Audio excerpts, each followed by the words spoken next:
સૌથી પહેલાં તો આ જે પાઇપ છે એની મારે બહુ ખાસ જરૂર પડશે,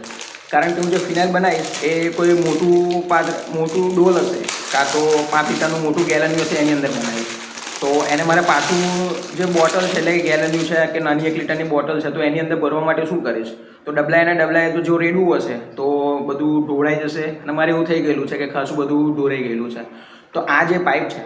એનો હું યુઝ કરીશ અને આ પાઇપ બહુ ઇઝીલી યુઝ થશે કે જેનો એક છેડો છે આ છે એને જે મોટી ડોલ હોય એની અંદર રાખવાની અને બીજો આ જે છેડો છે અહીંથી પુશ કરવાનો, એટલે પ્રેશર ડિફરન્સ ક્રિએટ થશે, જેના કારણે આ સાઈડથી બધું જે